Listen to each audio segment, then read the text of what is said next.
My name is Kirk Vanderdusen. I'm a manager here at one of the Holsum Dairies. My family's actually been involved in the dairy business in some aspect for over 8 generations, starting back from Holland. As you can see by my model here, we are definitely not the local small mom and pop dairy with a red barn and cows out in the pasture. On a scale this size, it really has turned into a manufacturing and almost a supply chain process. What you see here is our rotary parlor.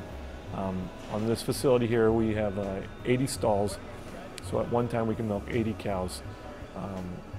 A trip around the rotary takes about 8 minutes per animal, and so there's a lot of things going on, as you can see, while these animals are getting milked. There's about 2 minutes of prep time, so we're removing debris from the animals' udders, getting things prepped and ready for machine attachment to actually start harvesting that milk. Once the machine is attached, the cow is actually only being milked for approximately 4 minutes, 4.5 minutes. During that time, there's a series of automation that's happening with vacuum that's stimulating and simulating milk suckling like from a calf. When she goes back out to her pen, we've just dropped a whole pile of new feed for her that we've mixed out in our commodity barns. That's a very high energy, well-balanced ration that gives the animal exactly what she needs for the highest milk production possible. Our facility is set up with a methane digester, a plug flow methane digester, which helps us recycle, reduce, reuse waste product that the animal is not using from her feed consumption. So she's taking in close to 100 pounds of feed every day. She uses what she needs for energy needs and also for milk production, but whatever she doesn't use, she expels out the other end, and I need to do something with that. So we manage that manure, and that's another driving system on my dairy. My methane digester handles a lot of that material and turns it into things that I can use, that my farmers can use, and that the cow can reuse in the end.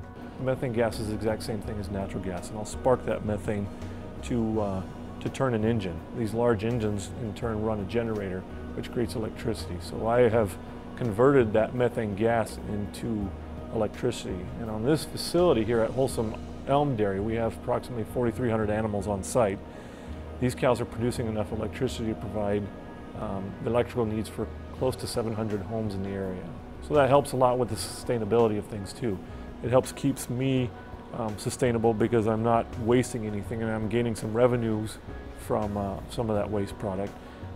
Local farmers are able to benefit from a cheaper fertilizer and also application times. I can really give them what they need at times when they need it, and it keeps them profitable because now they can in turn sell me a crop at a price they probably weren't able to convert themselves internally for their own cows.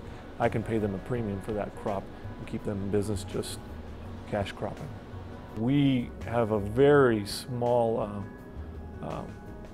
possibility of any sort of well contaminations because both our facilities are actually sitting on over 70 to 80 feet of clay, and there's been enough research and studies done that the possibilities of any groundwater contamination is very minimal. I love for people that are anti-big dairies and mega farms, as they term it, to come and take a tour with us. And that's why we open up our dairies to allow people to come in and tour our facility. Last year we did the Calumet County Sunday on the Farm, and we had almost 5,000 people that came through this facility, and we gave them a different picture than they were expecting of what we do here and how we affect the environment, our community, and our employees. And I love being able to tell that story to those people and change their minds.